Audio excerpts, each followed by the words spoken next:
Hello, everyone. We are going to continue with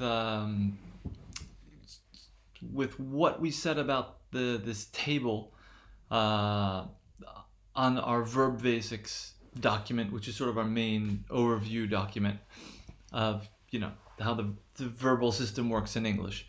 And if you remember, we spent some time really concentrating on this sort of chart or this grid that you can find on page 3, right, of the verb basics document, where we have, you know, 4 columns. We have the simple past, the simple present, the present continuous, and the past continuous, right? And so take this document and pause the video, take the document out, right? And look at this on page 3. You can see that we have our 4 columns and our 6 rows.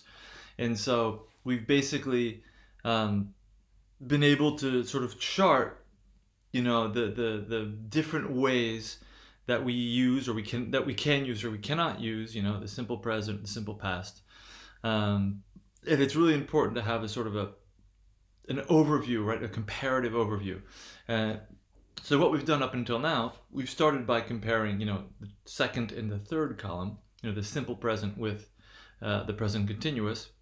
And then we went to, which was basically a comparison between the simple construction, right? Because the tense is the same, and the be plus verb ing construction for the continuous, right?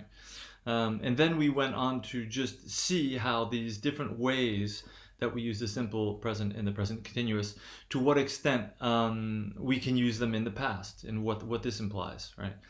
And we finished that last class, right? So we went through, the different ways we use the simple past and the past continuous. And in doing so, we went into what we might call sort of a foray on. We spent some time talking about the third type of use for the simple past, right? Which is also for the simple present when we talk about habits and characteristics. And when we talk about past habits and characteristics, right, we compared the use of the simple past, which is used for just a simple past characteristic, with used to plus verb stem, I used to do something, and also be used to plus verb ing, right? I was used to doing something. And we went to great lengths, to make sure that we made some sense of that. We also added information about the future, that sort of additional information, which I will include in another document that we will have after the break. I'll make sure we have a written trace of that. But what we're going to do is there's additional, I would say, this table is very kind of neat, and there's some other additional information. So up until now, the additional information we've seen has been about the future, right? With using the present continuous, or will, or going to, and all the different sort of nuances that involves. Then we have this idea of past habit with used to plus verb stem, or be used to plus verb ing. And now we're going to look at a third sort of additional type of use that doesn't really fit into this chart. I mean, this is sort of going farther than what we see here. And this is a case when we use this simple past and when we're not referring to past time. So once again, this is going to be a difference between tense and time. And I think I might write that here. We could say that tense is not the same thing as time in this case.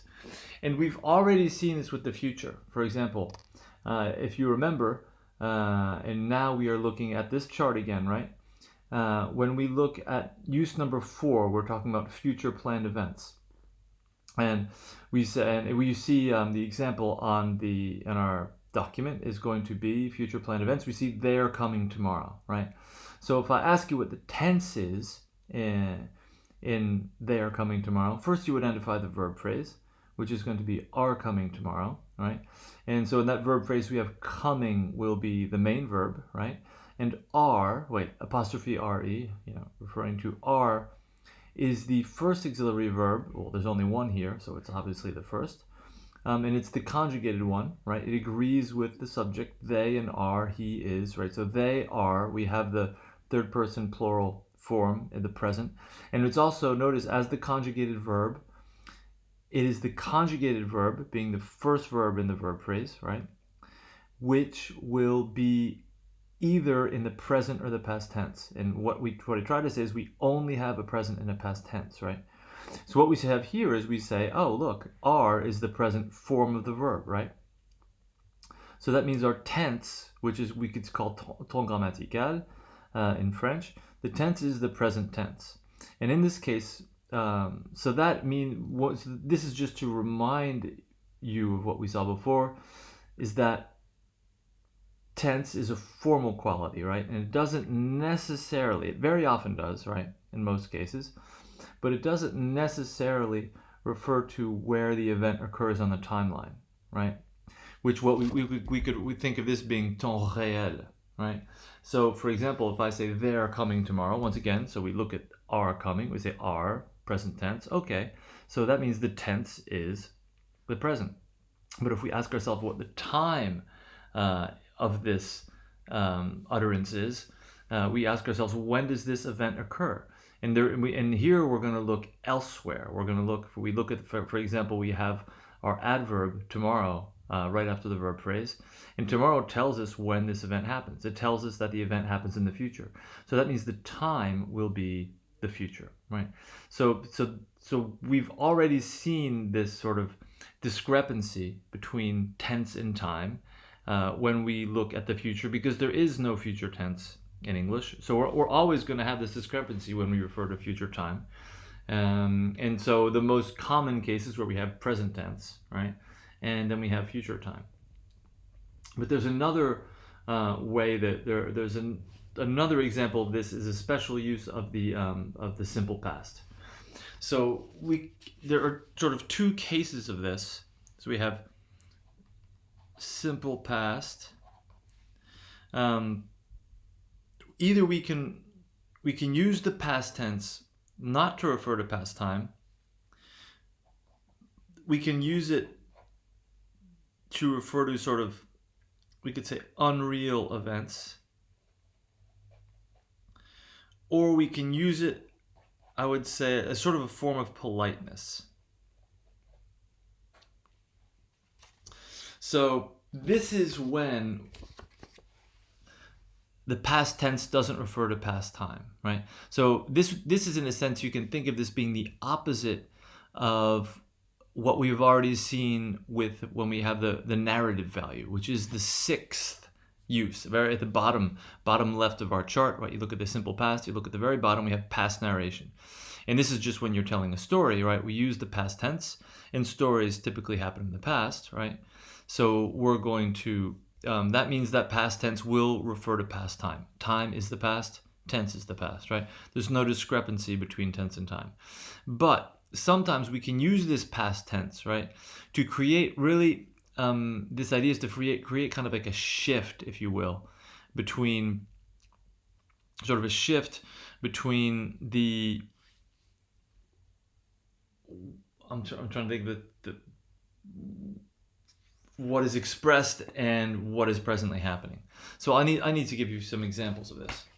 One would be, let's say, if I had $5, I would pay you. Okay. So here's our sentence here. Hopefully you can read it. If it's not very well written, if I had $5, I would pay you. So we're going to look at that, the first part of that sentence. If I had $5. So we have had is our verb phrase, right? Okay. And we will notice we have had, we say, oh, that we just look at the, notice there's only one verb. It's the past. It's a simple past. And we can observe that we have the past form of have, right? So that means it's the past tense, right?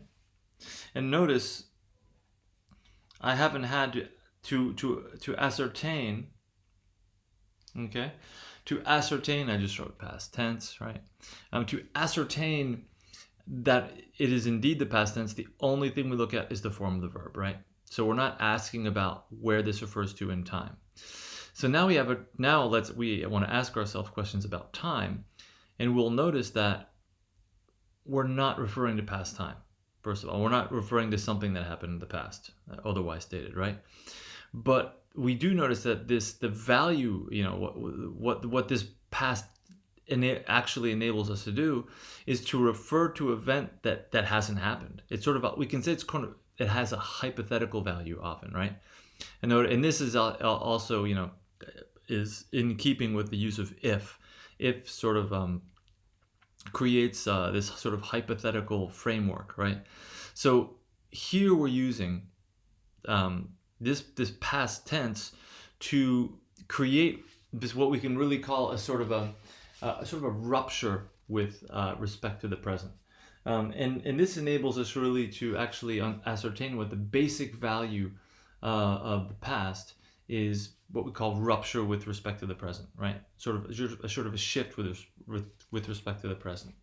So I'll just write, time is, and here it's not entirely obvious, but I think it can be argued, and it should be argued, that the time in this statement is going to be the present. Because if I had $5, you're saying that something is not true, and when is it not true? It's not true now. You're saying I don't have $5 now, because maybe you had $5 yesterday, you will have $5 tomorrow. So you're really talking about the current state of affairs. It might not be as obvious as it is with a simple affirmation, but you are talking about how much money you have now, right? You're saying that you don't have $5. So once again, the value of the past tense here is to create what we call sort of this rupture, right? With respect to the present, right? And in a sense, that is in keeping with what we have with past narration, because in past narration, right, when you say sort of yesterday such and such a thing happened, I'm going to keep that here, give that example.